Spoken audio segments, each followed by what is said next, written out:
What's going on, guys? I can't do my typical intro because this isn't a wrestling video. We're back to talk about Marvel again. Kristen, say what's up.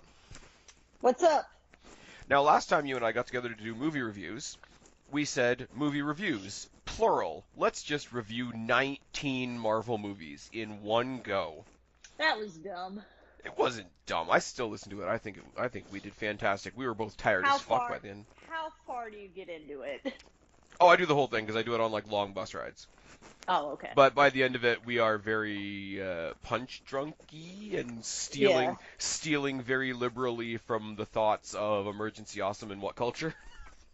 You are. I don't watch them. I'm okay. I don't watch their movie stuff. Anyway. I watch their wrestling stuff. But at the time, because we hadn't managed to do a single movie review, I think we had said at the time, we'll do this up to Infinity War, and then we'll do whatever is in between Infinity War and the next to-be-named Avengers movie, which, of course, now we know is Endgame. So initially, this was going to be Ant-Man and the Wasp, Captain Marvel, and sort of looking forward to Endgame. But you and I just had a conversation offline before we started recording, for those of you that were not involved in our conversation before recording, which is everybody. That would be weird if you were. Yeah, well, there's creepy people out there. I mean, JD from New York is like out there fucking his cat, so moving on. We don't really have anything to say about Ant-Man and the Wasp, other than it introduced the quantum realm and Michelle Pfeiffer is a thing. Mm-hmm. She is a thing. So obviously, for anybody that's seen any of the millions of Endgame previews that are out there, that is going to be a huge factor in Endgame, because we're going to actually have Ant-Man, and along with what the hell's his name, Hawkeye, and other people. But what that narrows down to is we're here to talk about Captain Marvel, Brie Larson, bringing the first ever female lead to a Marvel movie, and that's all I'm going to say about that. What were your overall thoughts? Like, if you were going to sum it up right now without giving a spoiler, what were your overall thoughts? A lot of fun.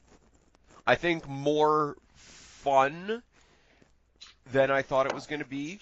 A little less epic than I thought it was going to be, because all I've heard is from other people and how Captain Marvel is like this big pinnacle figure within Marvel that I wasn't familiar with. You and I have had this conversation before. Like, I enjoy the movies because I don't read the comics. Mm-hmm. But everything I heard, like I say, from What Culture, from Emergency Awesome, from talking to yourself and Guapo even, that Captain Marvel is like this big, huge, monstrous, powerful figure. So I think I was expecting something a little more epic. Mm-hmm. But at the same time, I wasn't expecting it to be so fun. So I think, whereas I didn't get what I thought I was going for, I got a little bit more in other areas. Okay. Obviously, the prequel vibe is a lot of fun. 90s era culture and whatnot is like sort of right up my street, so that was fun.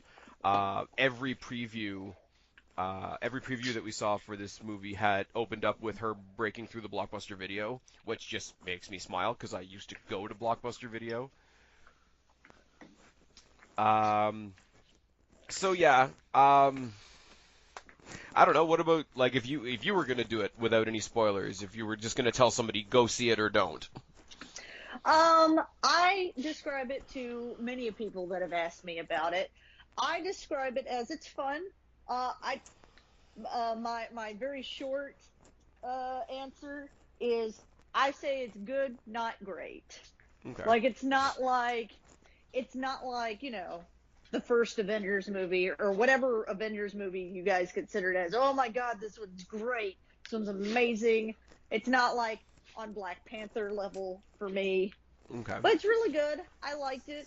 I was very afraid that the first ever female-led Marvel movie was going to be way too, like, heavy-handed on that. And I don't feel it was. I feel like the trailers were way more heavy-handed about it than it actually was. I'm guessing you agree. You disagree. As your friend, it's not in my nature to disagree with you, right? That's we a load of bullshit, but we continue. usually get along on everything. That's why we talk about so many women's division wrestling things. Exactly. I have no issue with Brie Larson and the character she put out there. The character she put out there was badass, was sarcastic to a certain degree. I think she pulled it off amazingly. I like Brie Larson, so I'm a little bit biased in that regard. But here's the comparison that I had to draw. Because you have to draw, unfortunately, from a little bit of what happens outside the movie when you go into the movie. Take a look at something like Wonder Woman, where everybody was like, "Oh my God, it's the first ever female hero," whatever, which is bullshit, but okay, roll with it, because there are a lot of other movies outside of this realm that have strong female characters that are awesome. But for the comic book genre, okay, I'll swallow it. Really thought I was going to get beaten over the head with it in Wonder Woman. I think they handled it really well. Gal Gadot, fucking amazing. She was arrogant to a certain degree, but it was understandable within the story because she came from a place where, like, it was all women. Like, why wouldn't we be in charge? Why wouldn't you listen to what I have to say? Like, there was a reason for it. And then that brought us to Black Panther, which wasn't as much of a gender thing, more of a race thing. Oh my God, it's the first ever strong black male lead character, whatever, which is also bullshit. I mean, Blade and Hancock and a bunch of other heroes would like to have a word. And again, I went in thinking they were going to really beat us over the head with those themes, and they really didn't. I was really surprised. Come to Captain Marvel, and it was just a little jabby. Now, I want to point out that the next 2 minutes of what I'm going to say are the smallest, tiniest nitpicks of the movie, and take nothing away from the fact that I had a hell of a time in the movie, right? They sort of went the way of, they made her a badass by making everybody else a little bit goofy. Coulson, okay, we're going to talk about Coulson and Fury more in a second, but Fury, who's like this big badass, was sort of taken aback by a lot of things, and, you know, he's still in that time of his life where he was a little, you know, like, yes sir, no sir type thing, and every other male in the movie was an asshole, because they were all bad guys and whatever. So, we brought the female character, who was already awesome, we brought her up a little bit by taking all the other guys in the movie down, like, half a peg. Not a lot. A little bit enough to be noticed. Second thing, I didn't notice that, but okay. Second thing, but I've run into a lot of those guys in life, so that's, I feel like, a normal thing for me. Like, it would be normal that she would run, especially in like a military setting, that she would run into lots of douchebags. Right, and I'm not saying that it's necessarily not true. I'm just saying that there's this theme of, if you want to bring somebody up, you can either bring them up or you can bring their surroundings down, and I think they did a little both, and it was a little indecisive. As I say, I'm going to reiterate this. Minor things. I mean, the decision that they made to, because you can correct me in the comics, or you can correct me down below in the comments, anybody listening to me right now, in the comics, Mar-Vell is a dude, correct? Yes, Mar-Vell is a dude in the comics. So they sort of gender bent the Mar-Vell character. Okay, all right. That didn't bother me as much, mostly because they didn't feature the Mar-Vell character very much, like, other than in. But it was a formative piece. As I say, again, not necessarily a bad thing. I can't think of the actress that played Mar-Vell off the top of my head, but I think for the little bit, as you say, wasn't in it that much. For the little bit that she was in it, I thought she was really good as sort of this establishing character, like basically only there to hand the title down to, like, our Captain Marvel. Again, so you take the little bit of, like, okay, raise a girl up by putting the guys down a little bit. You take the gender bending of, like, a super important character like that, and I could take it all. I could take all of that. I would roll my eyes like I do because I'm a sarcastic asshole, but I would move on. If we didn't get to the end, and we're going to talk about how the end actually comes together later, but in the end, in the final, what should be the penultimate fight scene, and the theme behind that entire fight is Just a Girl by No Doubt. At that point, I thought I thought it was super cheesy at first when it came on, but I I was just, but have those three dug it. elements together, I was just like, I went with it, and trust me when I say this, I was saying it while I was laughing, but when the song came on, I was like, okay, fuck off. That made me remember that I like that song that much. That I like that song a lot. Yeah, but it's on the one But hand, it you really, know really, what it it really is? punched the theme home, and on the other hand, it didn't fit the fight. In my like, if I take my own like weird I biases and disagree whatever, with that. I disagree with that, but continue. I felt it fit the fight very well, but I will tell you, I got a different perspective of it. sure, Uh, obviously. uh, it did fit the fight. To me, it felt very well. This worked for Guardians of the Galaxy. I, in my mind, they are, especially in the space or fighting scenes and stuff, when they do that like kind of hip song to it, they are trying to recreate the scene where Yondo and Rocket are going through the ship, killing people with like that crazy arrow thing that he has, and Rocket shooting people and everything. They're trying to recreate that movie music scene with that Okay, yeah, I song see with what you it. mean. I see what you mean. Okay, my response to that, not to be a smartass, is they didn't do that while Star-Lord was fighting his dad.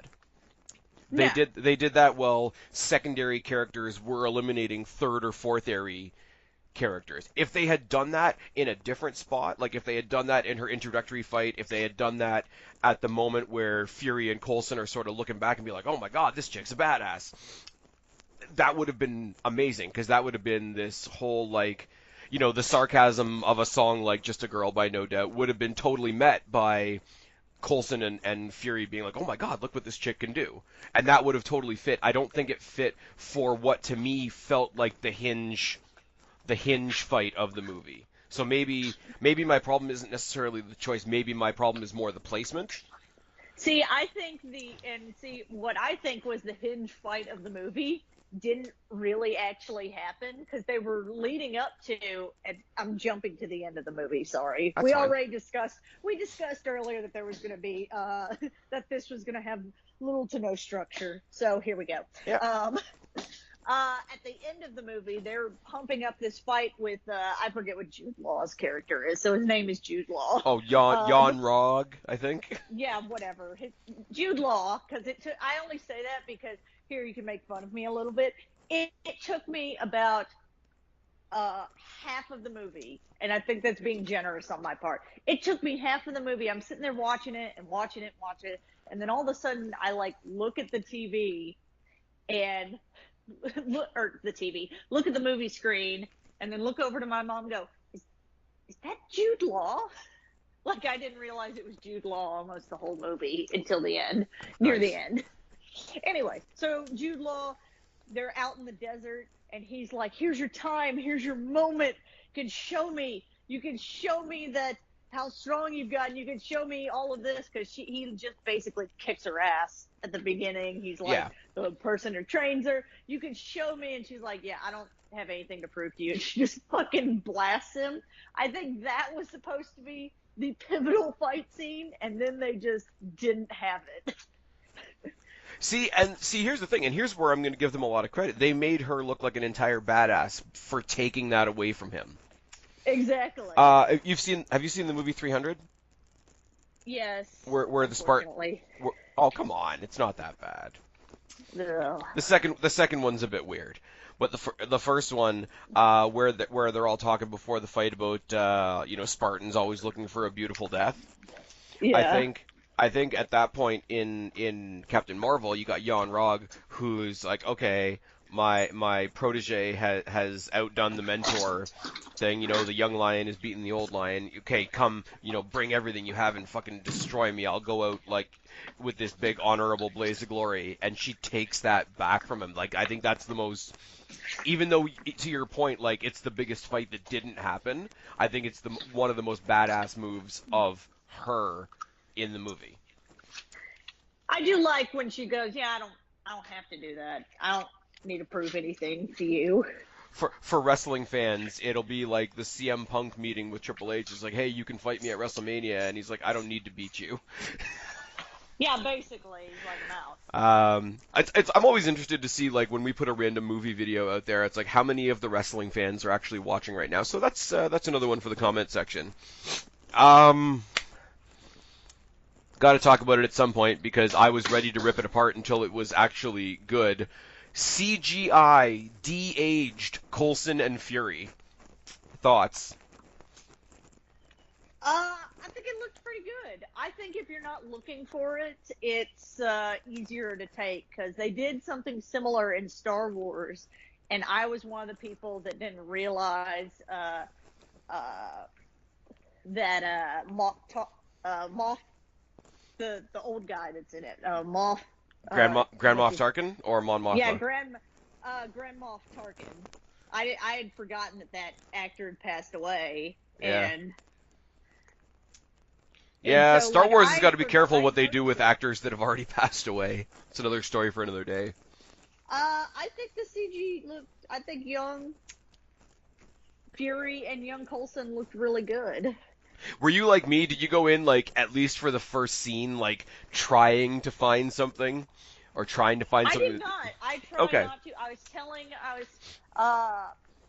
you earlier. I try not to go in to especially these big movies with like any idea or expectation as to what is going to happen in the movie, so that I don't. Because then you get this idea in your head of this is how I want it to happen, and you get a Star Wars Last Jedi thing where everybody's like, it didn't happen what I thought was going to happen, therefore it sucks. See, I love the Star. We're gonna divert for a second. I love the Star Wars thing because I'm not a huge fan of it, and I can watch it kind of casually. I can go and watch a movie and enjoy it, and I'll be like, I don't know what you guys are freaking out about. Like, I guess like if somebody could then look at me the same way when I watch the Marvel movies, but like everybody totally crapping on The Last Jedi, I was like, I didn't think it was that bad. Well, that's another thing. I don't want to get into that because then I'll just talk Star Wars. Let's get into Captain Marvel. Okay, so kind of bummed because I did watch Shield until it got like super weird. I'm kind of bummed we didn't get more Coulson because I like the Coulson Yeah, character. I like And the last Colson. time we saw Coulson in a movie is when he got killed by Loki back when Loki was a bad guy. Could have done Yeah. with more of him. As I say, sort of like pre-badass Nick Fury was kind of awkward. And I don't even mean that specifically in relation to Captain Marvel, but just like to see him having bosses was weird. I mean, obviously, like there was a time where he was like a young agent and whatever, and obviously we're in a flashback. But it was still very strange to see this character that's been badass since Iron Man 1, like pre-badass, and also Uh, not for nothing, it's Samuel L. Jackson. yeah. I loved pre-badass Nick Fury, and we're gonna go right to the thing that a lot of people I know especially had the problem with was in I think it was in Winter Soldier. I'm pretty sure it was in Winter Soldier. Somebody asked him something, and he said, "Last time I trust someone, I lost an eye." Oh And God. so, everybody's expecting, because he has two eyes in this one, everybody was expecting, when does he lose the Yeah. eye? And, everybody thought it'd be this big thing and this big betrayal, and it ends up, spoiler alert, for anybody who hasn't seen it at this point, but I feel like we've waited long enough. Yeah. Um, It was the the fucking cat. the cat that's not a cat does it. And Oh. I liked that. I No. like, well, hang No, on. that broke my heart. No, I'm no, not gonna hang lie. on. Hear me out. Hear me out. Hear me Okay, out. I think I know Maybe where I'll you're change your going. mind. I liked it not because of like that's how he lost the eye, but I liked especially at the end of the movie where like Coulson is like, "Did you really lose it because of you were being interrogated by by Kree people Oh yeah. and all that stuff?" And he doesn't say yes, but he doesn't say no. Oh it's yeah, kind of like and I as you love say, the idea that like a lot of the stories are like it's not he's not lying about it, but he doesn't correct anybody, and so he kind of like builds this mythos for himself well, that's that the thing. he That's the thing, right? does He's a spy at the end of the day. So you exactly. get the thing like in all the movies like leading up until now, you got this big thing that's been built up, and oh my god, like he's seen all these war torn times or whatever. And I guess you if you're a spy, you end up making up your own reality all the time. And I don't have any problem with that per se, but like you get scratched by a cat, like It was an alien cat. fuck off though. Like I get it, and I get why it works. Don't get me wrong. This is not one of those, okay, it's dumb, it doesn't make any sense. I get that it makes I sense. liked it. I like less how it happened and more that like he just kind of plays it off as like Yeah. that's what happened.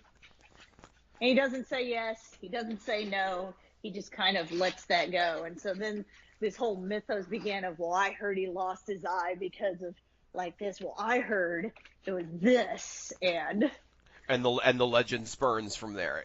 And yeah, as I say, right?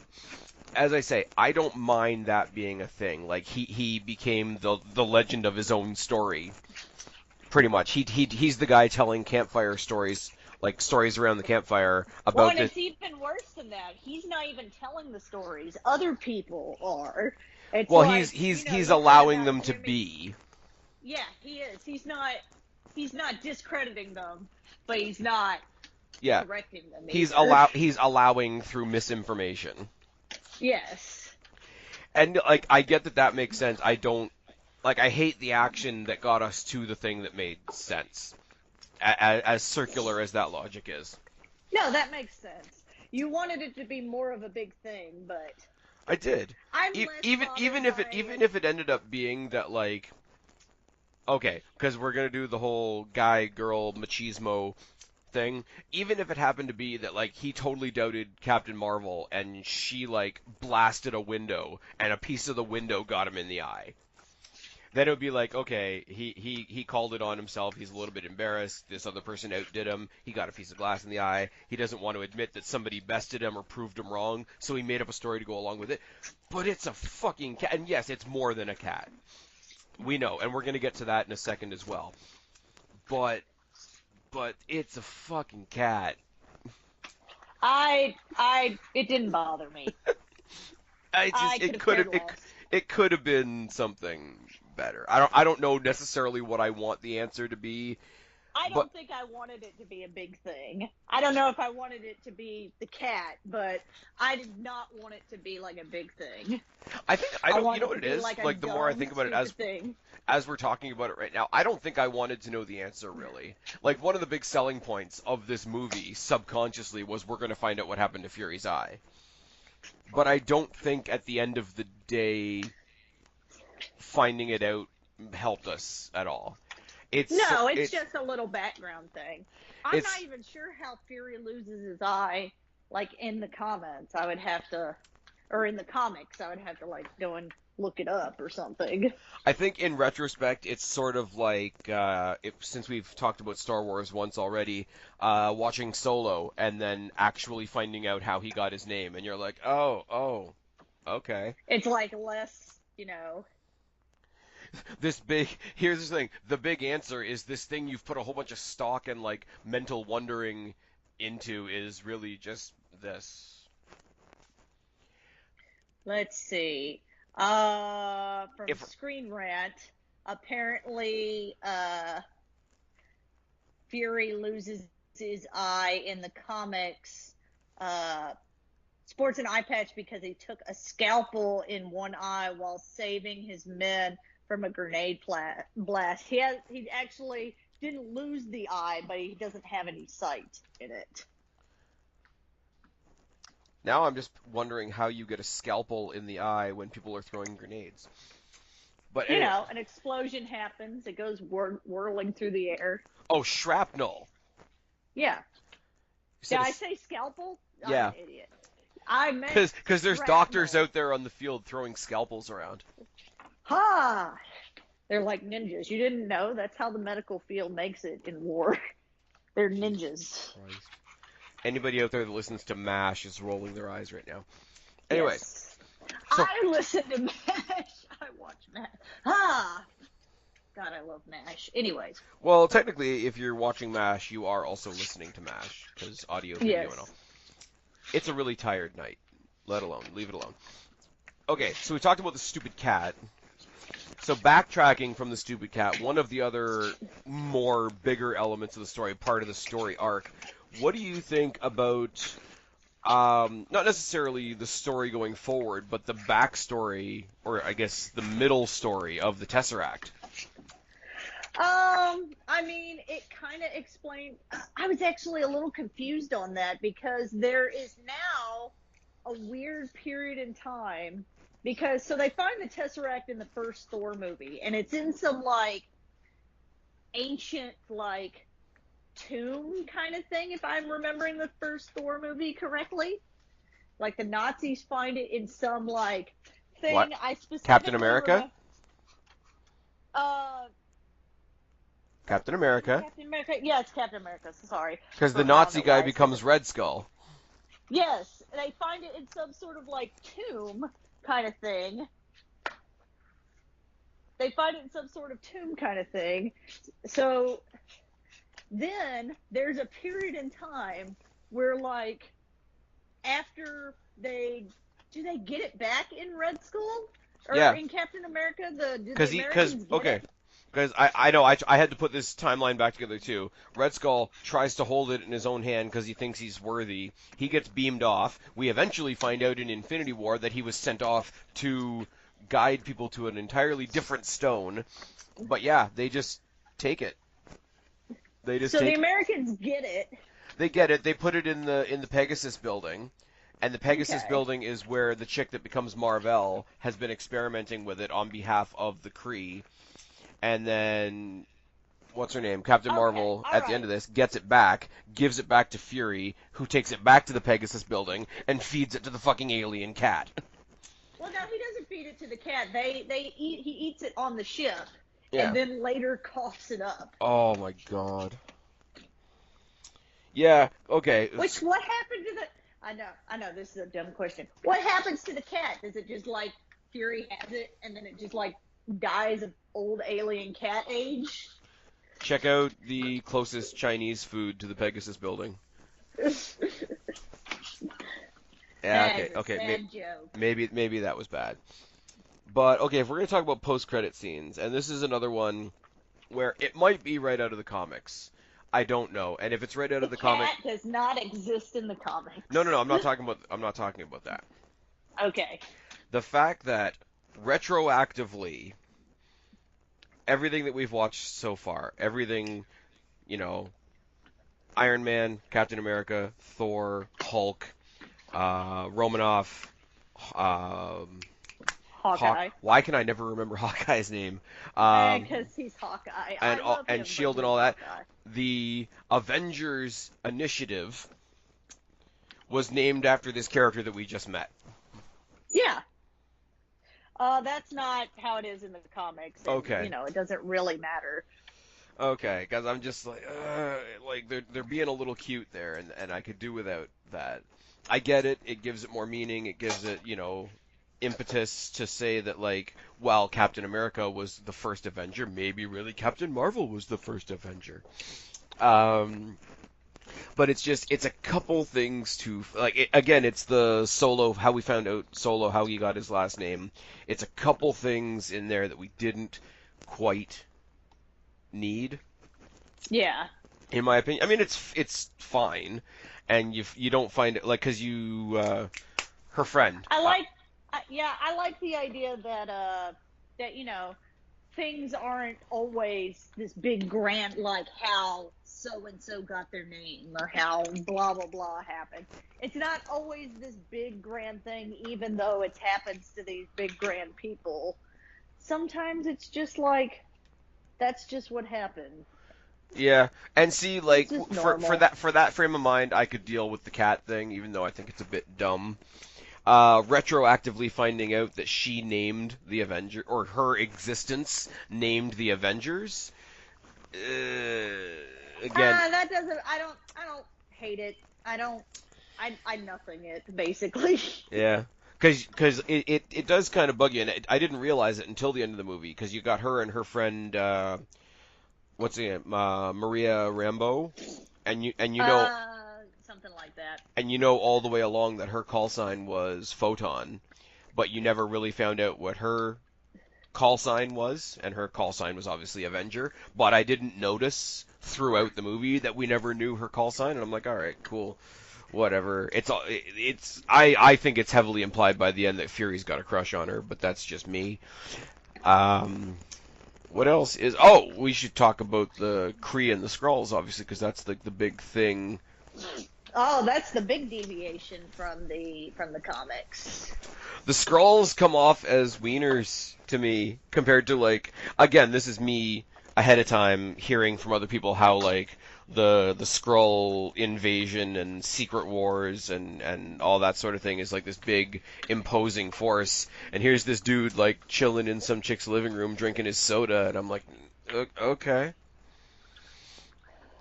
I don't know how I feel about their changing the Skrulls background, because in the kind of Secret Wars, especially with the Kree and everything, it kind of makes in the comics and a lot of what's later in like animated stuff, the Scree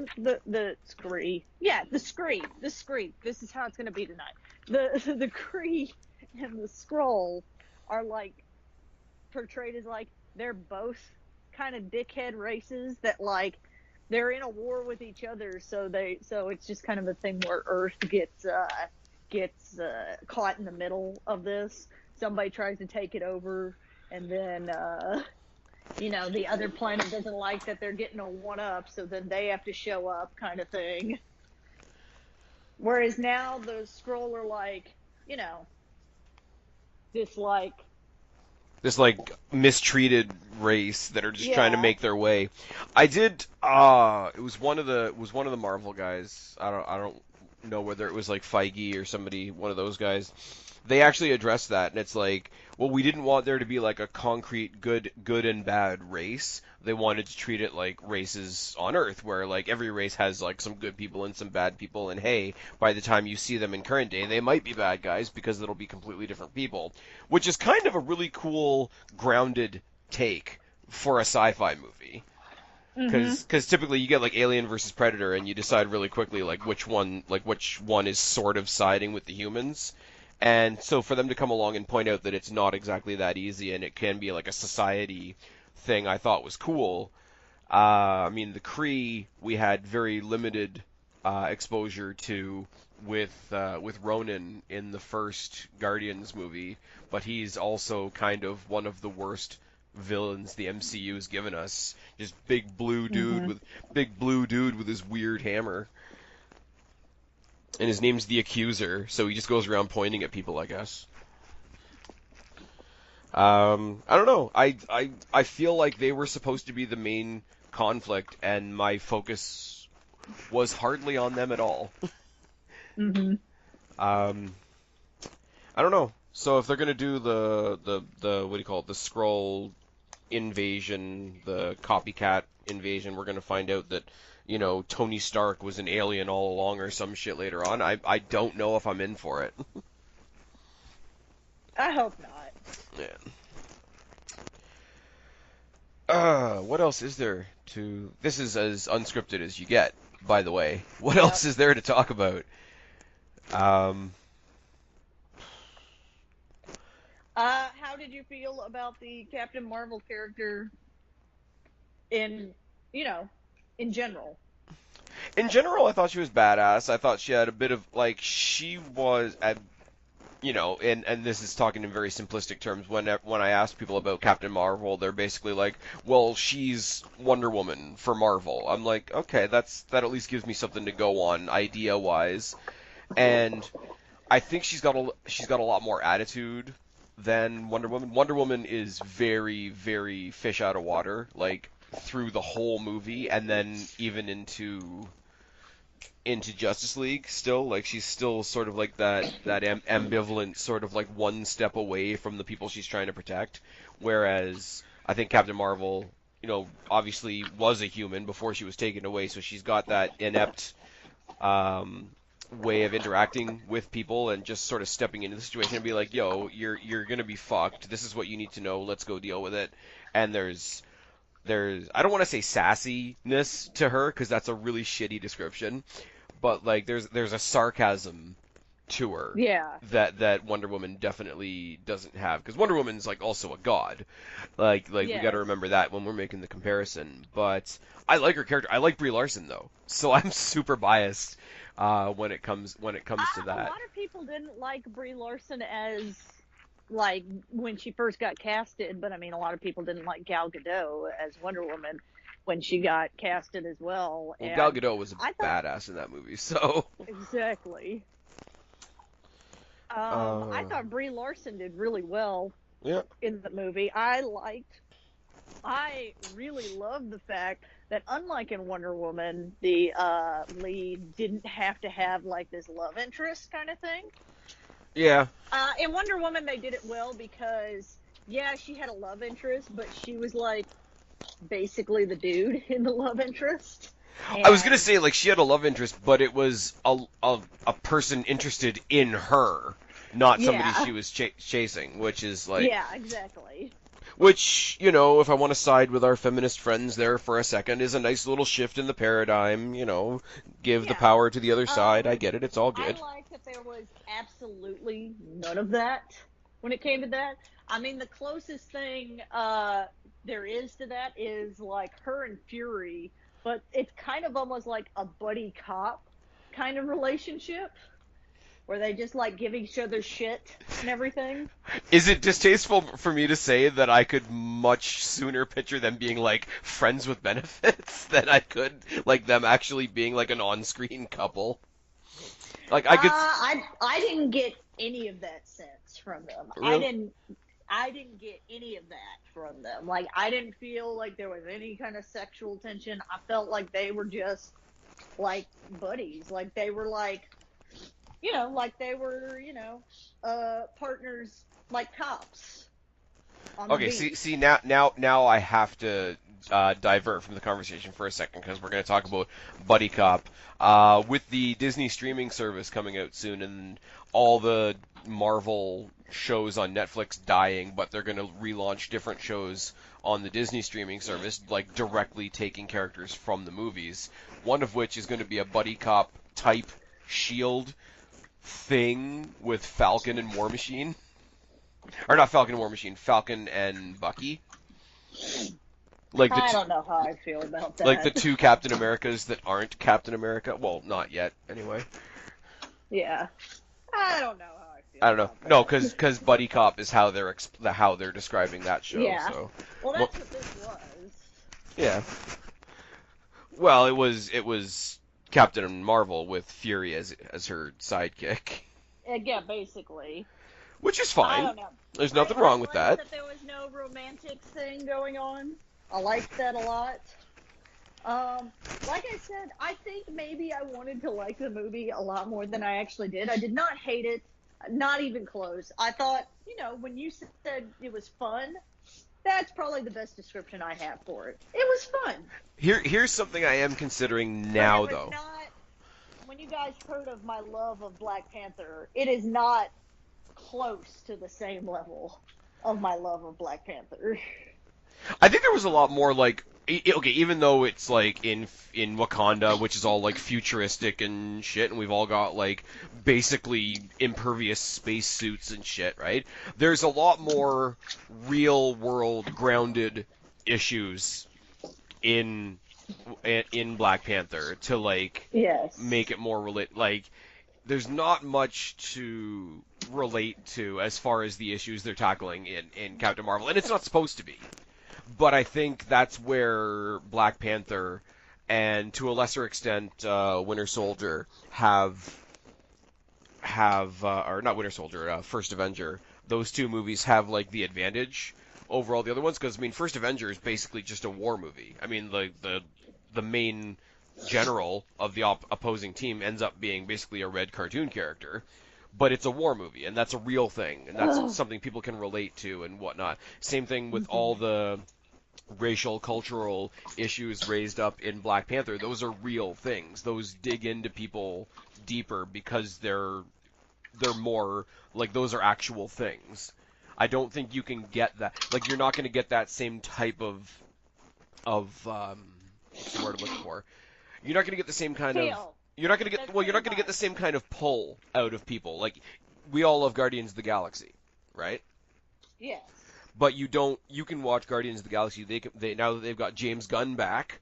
Good move. Woo-hoo! Good Yes. move, because he got fucked, didn't he?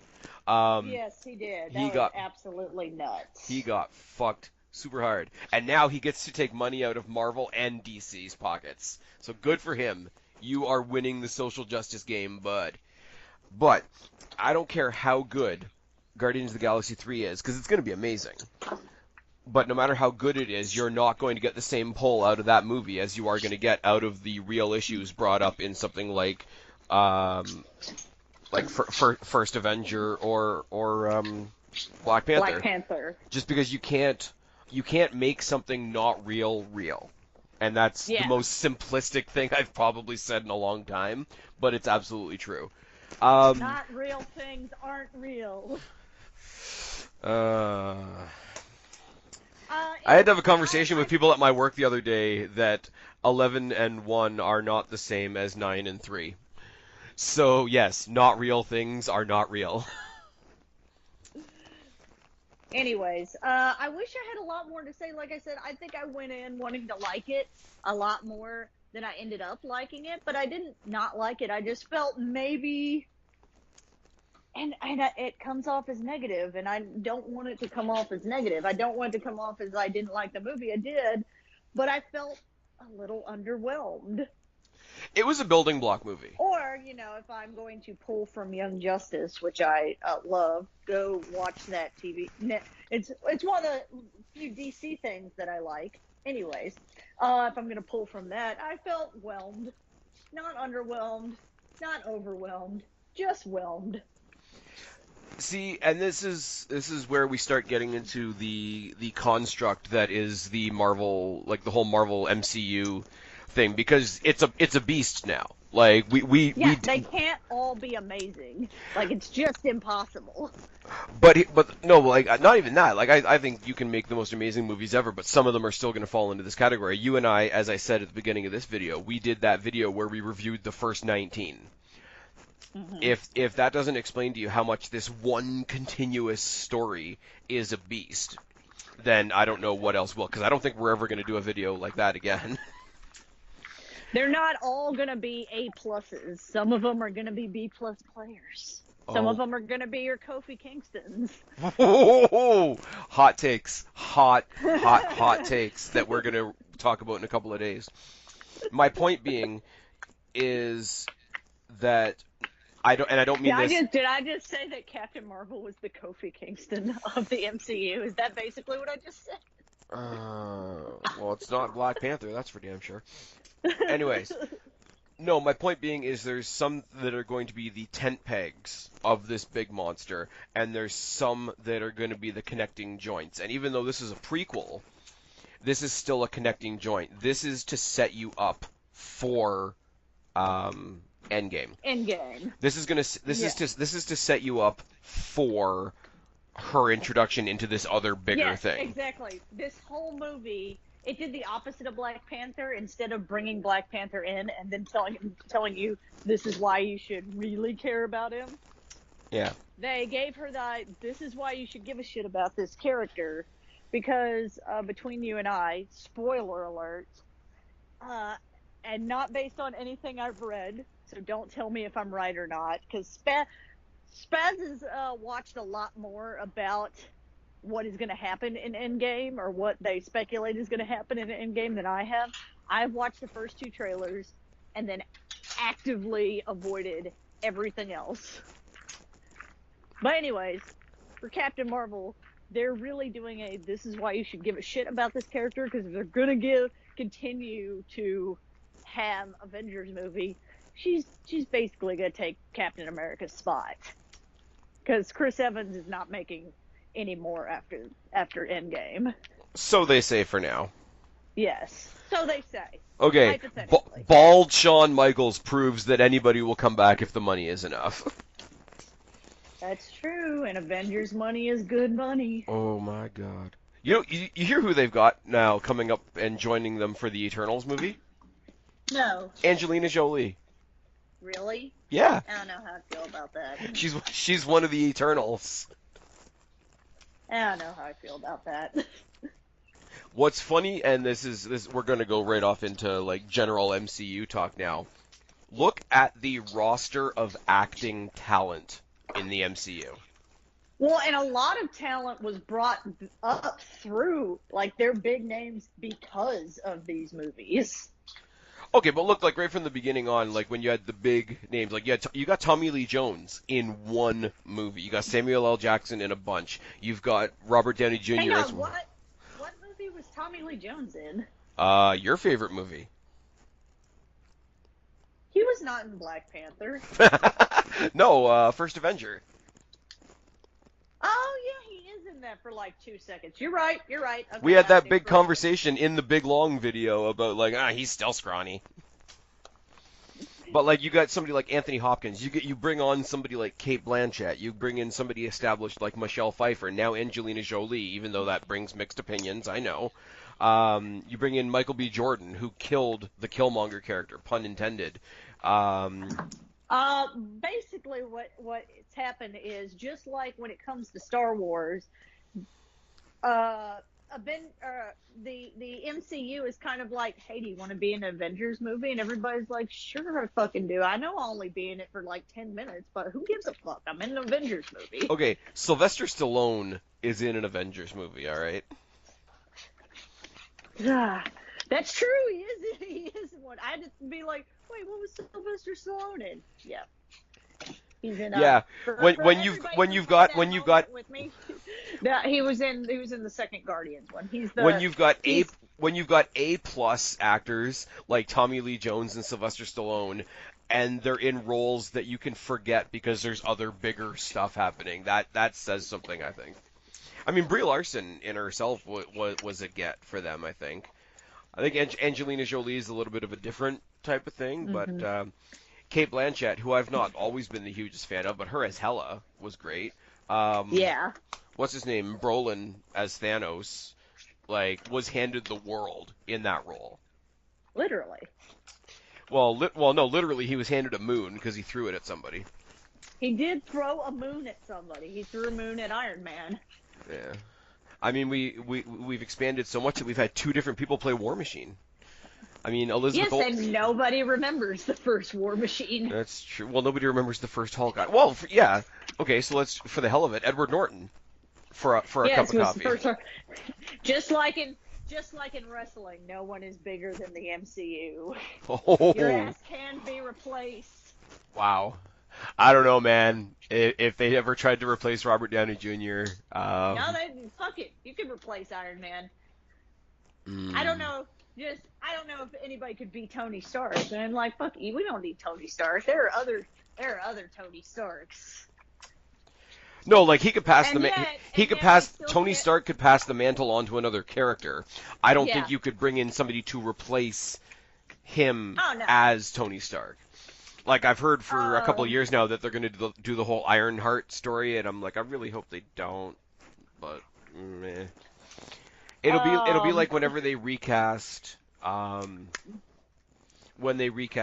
X-Men. Now that the buyout has happened, they better be careful how they replace Hugh Jackman. Well, he's already said he's probably not. He might do more if it's in the MCU, but maybe. Okay, so here comes one first of a couple of random.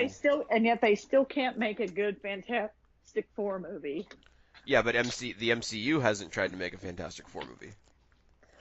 That's true, but considering Iron Man used to be Johnny Blaze. No, not Iron Man. Captain America. Sorry, Captain America. Yeah. I'm not gonna lie. Watching CinemaSins Yes. on the Fantastic Four, and it's like it's gonna be really awkward if they ever bring the Fantastic Four into the Avengers. I'm like, well, Chris Evans takes 2 paychecks. I don't know. He plays himself. And Yeah, they'll get some young guy to do it. Ryan Reynolds doesn't even take the Deadpool mask off. Just shows up in like the friggin' Fantastic Four outfit and the Deadpool mask. Dude, Ryan Reynolds basically is Deadpool. I know that's going into a different thing, but like Ryan Reynolds is you know Deadpool how, in real life.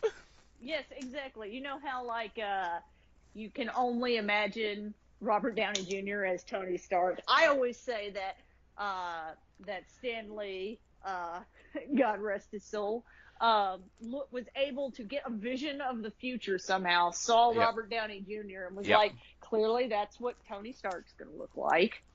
And I still love the story that I think we talked about this in the last video. The whole idea of Iron Man was somebody told Stan Lee, here, create an asshole that nobody likes and then make everybody like him. Yep. Because that's basically Iron Man. Speaking of Stan Lee, is Endgame's his last appearance? Do we know I that? don't think so. I think he did like 6 or 7 cameos before he passed away. One of them was in this.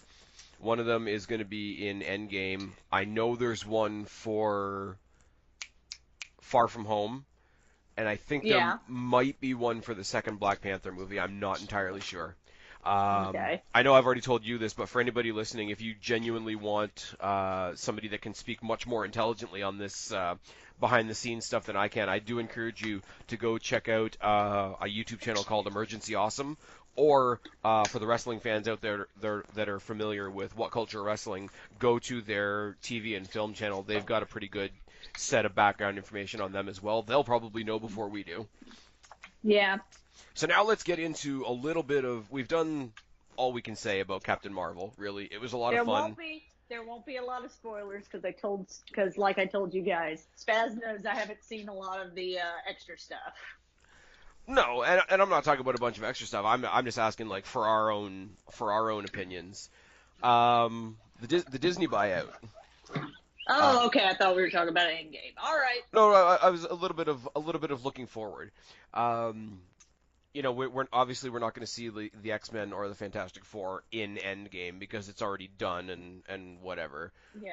How do you, because the MCU has already existed for so long, how do you introduce the X-Men and sort of justify, okay, like the crowd watching the movie knows why they weren't in the movie, but within the storyline, how do you justify that they weren't here until now?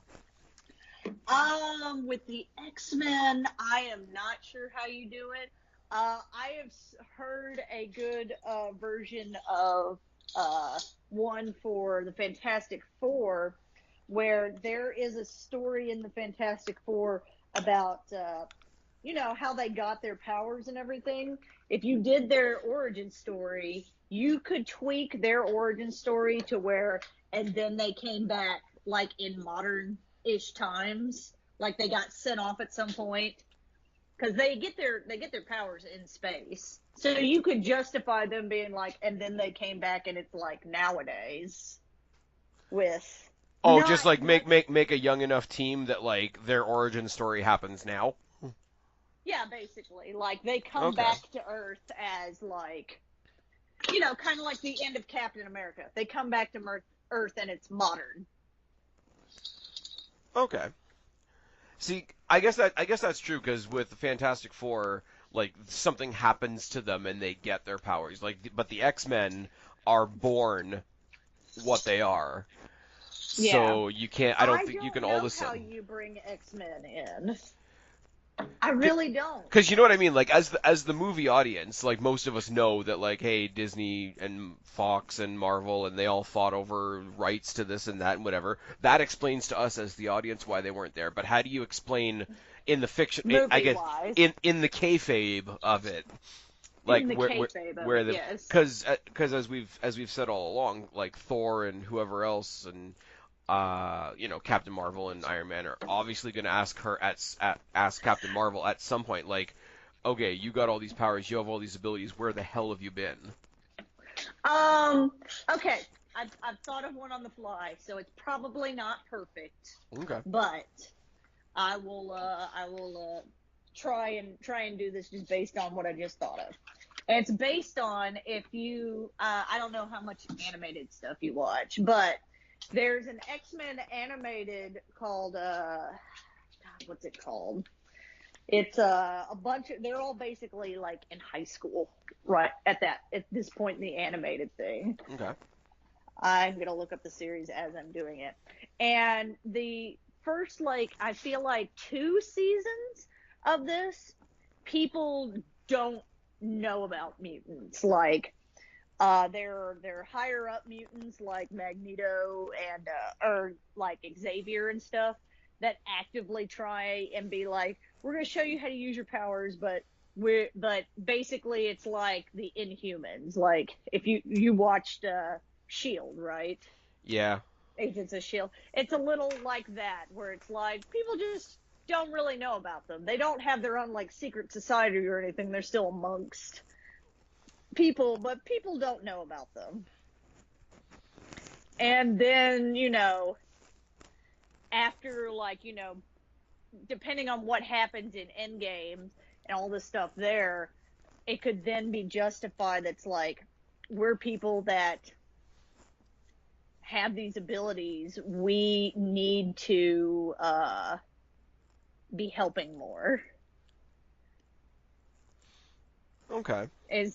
I'm just really terrified that the thing you watch Shield, right? Yeah. In the very first episode of Shield when they're walking the one guy. X-Men Evolution is the show I'm thinking of. Okay. The very first episode of Shield where they're walking some guy through the Shield base and whatever, and he's like, "Oh, I don't know why you're trying to talk to me about Coulson. I have level 6 clearance. I know what happened to him. I know he died in the Battle of New York, rah, rah, rah." And then he just sort of like walks through the door. He's like, "Well, welcome to Clearance 7." Yeah. So take that idea, and then take Civil War, Avengers Civil War, when both teams sort of have that, hey, I think I know a guy minute, and when they go get Ant-Man, they go get Spider-Man. I don't want to have some super cheesy, like, moment at the Avengers facility where, they defeat Thanos or whoever the next guy is, and something bigger comes along, and, Jarvis is sitting there at the back be like, hey, I'm made out of this impenetrable material, and I made a friend, and then he randomly opens up a door, and then there's Wolverine. Like, I don't want it to be, like, that cheesy. I don't think it will be. I don't think it'll be that level. If there's one person that they carry over, like from the old shitty X-Men movies to now, I hope they keep James McAvoy as Xavier. Yeah, I thought he was really good, and I liked a lot of the people in those movies. Everything past Days of Future Past is trash, except McAvoy as Xavier. I don't know. Apocalypse is a puppet show. Apocalypse was the costume design was ugly, but remember Ivan Ooze from like the really really old Power Rangers movie? Yeah, that's what Apocalypse was. He was Ivan Ooze. He was. Tell me I'm wrong. I don't know that I can. You can't tell me I'm wrong. Okay, but so yeah. So Endgame. That's my best thing of how you would bring, especially the X-Men. It is like, that everybody that is a mutant is just trying to keep it on the down low because of, and they talk about that in Future Past. Yeah. Where they just kind of, people aren't ready for this yet, so we're just not going to talk about it. And then something like, I don't know, 50% of the world's population disappearing maybe makes them go, maybe we need to be doing more. hey, what if we find out that the 50% of the world that survived because they have special abilities to survive?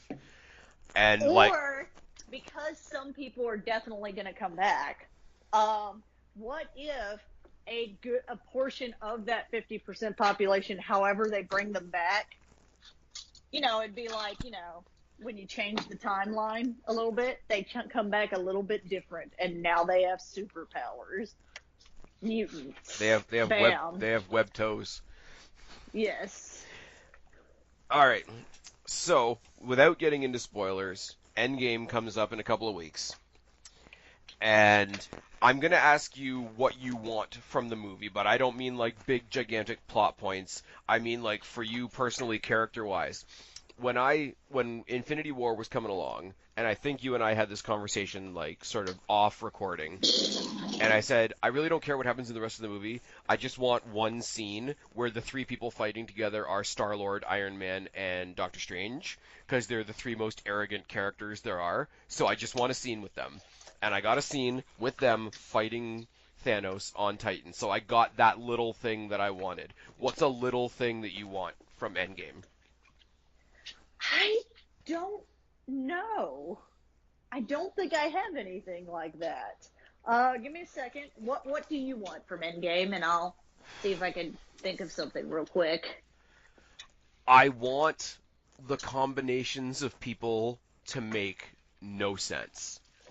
Like, obviously they're going to split off at some point. Like, I want Ant-Man and the Wasp to be on two different teams. I want all the different, like... Well, Wasp is gone. Wasp is gone, but, like, okay, at some point there's going to be, like, a returning of some people, right? Like, yes. I want when they break up... Because remember in Infinity War, where you had... the restarting of the Star at Nidavellir, you had the fight on Titan, you had the fight at the Sanctum, and you had the fight at Wakanda. And, and it was all like little subgroups of it, but it was basically divisions of the Avengers. Like, if they break up like that again, I want little tiny groups of, like, every group to have, like, a Guardian and an Avenger and another person. I want them to be... Like, as much as the Guardians were introduced to us as a team and the Avengers were introduced to us as individuals, I want them to be even more intermingled. Like, it's all over Facebook. I don't know how anybody's missed it at this point, so it's not a spoiler. There's this really awesome GIF of War Machine with a big gun, like, that just comes over as part of his armor on his shoulder, and on his other shoulder is Rocket holding another big gun. And it's like, okay, they both like guns. That's really all we need. Go do something. I still can't think of anything. I can think of stuff I don't want, which I guess we could talk about that now. Because, we all know that clearly some people are going to come back. There are some obvious ones. You got Spider-Man, who's probably coming back. The three we know for sure, just because of the calendar and whatnot, are Spider-Man, Doctor Strange, and Black Panther. Yes. Who do you not want to come back? Who do you think it would? Because let's be honest, not everyone can come back. Who that got snapped? Yes, or died in the movie. Okay, so not specifically from the snap. No, not specifically from the snap, because whatever they do to bring everybody back, it's got to be some sort of like magic MacGuffin bullshit, basically. Okay, of the not snap deaths, here's where I want to go a little bit off the path, because the obvious one is Loki. Yes. Like, I would love for Loki to come back just because, like, everybody loves that character. He's one of the greatest characters. I think he's got one of the greatest story arcs in the entire MCU. But to go a little bit off of that path, I'd love Heimdall to come back. I would like Heimdall to come back. Only because Thor, it's been released, it's been said, whatever, like, half of the population of Asgard is still floating around out in space. Like, it's been said in press conferences and whatever, because we've seen the Because they never really addressed it. They were just like, and now Thanos is here. Well, Valkyrie. Yeah. It's implied that Valkyrie and Korg and Meek helped half of them escape before Thanos got onto the ship. So that following up on that, do you remember in Ragnarok where they're all on Earth and Odin is like, well, Asgard can be anywhere. Asgard could even be here. I really hope that means they're going to some sort of arc where Thor is building like new Asgard. Side note, in the comics they do make new Asgard. Guess where new Asgard is? You won't, but throw a guess. Is it somewhere? It's somewhere on Earth, right? Yep. Oh, I know this. Oh, I do know this. You're gonna tell me, and I'm gonna say fuck. Say it. Oklahoma. Not what I thought. Oklahoma. Yeah. All right. They put Asgard on no, I think somebody said it was in Norway. Nope. It is. They make a first colony in Oklahoma, and that might have changed at some point. That's depends. But during the Cap versus Marvel first Civil War, Oklahoma. It's in Oklahoma. Really? Yeah. Because I would think, and this is going back through a couple different movies, I would think if he's the new king, because the king is gone, like the king has to have a court. I think his court would be all made up of like Lady Sif and Valkyrie and probably Korg and Meek and Heimdall. Because we saw in the first two movies he had those other fighters that he sort of fought with and drank with and did whatever with, and I think most of them got wiped in between Ragnarok and then Thanos coming through. So I think if you have him and no, they died in hell. Hela killed them. You mean the other people that were with Lady Sif and all that? Yeah. The Warriors 3. Yeah. Yeah, they all die in Ragnarok. They die when Hela comes. The big bearded guy dies as soon as she comes through the portal. Because the only one that doesn't die is Scourge, and then he dies later on. Yes. But they don't. But you never see Lady. Dies him same time as the bearded guy. But you never see Lady. You never see Lady Sif die, and Lady Sif even showed up on Shield. Mm-hmm. So you could have, like I said, you could have Thor, Lady Sif, Valkyrie, Korg, Meek, Heimdall, and then the rest of the Asgardians. I would kind of like to see the remaining people of Asgard become a backup army for whatever Avengers there are. That'd be cool. I mean, I said it's super obvious, but I would love to see Loki come back. I think he's actually dead, but I think he's actually dead, and I think Gamora is actually dead. I don't know about that. I definitely don't want everybody to come back, because then I feel like every time when you bring resurrection into the mix, it takes a lot of stakes away from people dying. And I'm gonna steal directly from What Culture once again. I wouldn't mind somebody being brought back from the snap and then just being killed. I don't think it would be Fury, but Fury as an example, if they brought back Fury and all right, now we have the leader we need, whatever, and then Thanos ports through the door and just puts a blade through them. To have him come back just to watch him die again. You could say Rocket had that with Groot. With Groot, because he had to watch him die twice. They resurrected him only to have him die again. To have this big moment where we resurrect everybody from the snapping, which is millions upon billions of people and beings and whatever, just to get your friend back or your co-warrior, whatever you want to say, back, just to watch them fall all over again. I think that would be an amazingly impactful thing, depending on who they did it to, but I don't necessarily know who you would do it to. Yeah. Do it to Pepper. Let's just get her out of there. Pepper. Get her out of there. Well, I don't think she has any more. I don't think we're going to see her in the MCU a lot anymore. What's her name? Gwyneth Paltrow. That's what her name is. Well, Iron Man, right now he's sort of stuck in that spaceship with Nebula. Oh no, I guess maybe he is with Nebula. It doesn't show her in the ship with him in the trailer. Yeah, it did, even in the first trailer. Oh, I guess I missed that part. Yeah, because you see him on the ship and he's like working on stuff, and she's like not very prominent in the background. Oh, okay. So there you go. All right, well, Tony Stark's gonna get that baby that he dreamed about. It's just gonna be blue. Let's wrap this up. Okay, who do you want to come back and who do you want to stay dead? I think all the people that died. I'd like Hamdell to come back, but generally, I think all the people that died, not because of the snapping, should stay dead. Okay.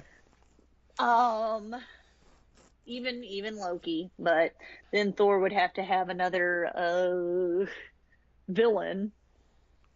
I don't know. Like I said, I try and keep very open. I try not to make my own movie in my head, because then I feel like you'll always be disappointed because it wasn't whatever it was the brilliant idea you came up with. Right. Okay. So I got one last question that I'm going to throw to you because you actually like Captain America and I don't. If it's true, and if he does die in Endgame, who takes up the mantle of Captain America between Falcon and Bucky? Bucky, clearly. Okay. I think Bucky does. I've seen a lot of people making a case for Falcon, and you know what? I wouldn't mind that, but I think Bucky does. I would love to see them, like, in all honesty, my opinion doesn't mean much because I don't like Cap in general. I would like to see them as we see they're going to be in that new show or whatever, but like within the movies or whatever, I would love to see them become, and don't think of the movie that you're going to think of when I say this, but like the two of them collectively become Team America. Team America. Fuck yeah! And then they become puppets, become marionettes. Voiced by Matt Damon. Exactly. All right. Okay. So we're gonna close this out. It's not nearly as long as the last one we did, but all in all, Captain Marvel was a bit of fun. It did what it needed to do. How hyped are you in general for Endgame? Hyped. That's why I'm trying to avoid basically everything. So you haven't seen the new pretty suits? Nope. No? I've only seen what's in the first 2 trailers. I'm gonna have to be an asshole and send you pictures of stuff when you're not looking. Don't. That sounded way weirder than I wanted it to. Well, and also I'm probably gonna not go see it the first weekend it comes out because I think it'll be crazy. So I'll have to do what I did with Star Wars. Tickets are already on sale. Yeah, I know. I've seen some people like, you're 20 minutes in line for tickets. Yeah. And I'm like, I'm just gonna go see it at some like stupid time when like the rest of the world's at work or something. I don't know. Anyways, I think we've rambled the hell out of this, seeing as we're talking about one movie instead of 19. Why don't we close up by you telling people where to find you? Mostly you can find me on Twitter at BlackCatFeline. You can find me on Instagram at the same, because I'm trying to keep on brand. And you can find you here a lot. And here. Mostly on here. Literally 2 days from now, we'll be talking about WrestleMania. Yep, that'll be long. Anyways, and you guys know where to find me, or you wouldn't be here. Find me at SpazPhoenix1 on Twitter, at SpazPhoenix on Instagram. youtube.com/SpazPhoenix, and facebook.com/SpazPhoenix YWC, I think. I have to go back and check the address of that. Thanks for joining us, guys. If you want, please put your thoughts down in the box below. Tell us what you thought of Ant-Man and the Wasp. Tell us what you thought of Captain Marvel. It's tired in here. Tell us what you are expecting from Endgame, and let me know, just for my own sense of curiosity, if you watched our 19 movie review that we did forever ago, because that was a lot of fun. Anyways, I've been Spaz, she's been Kristen, and we are out of here. See ya.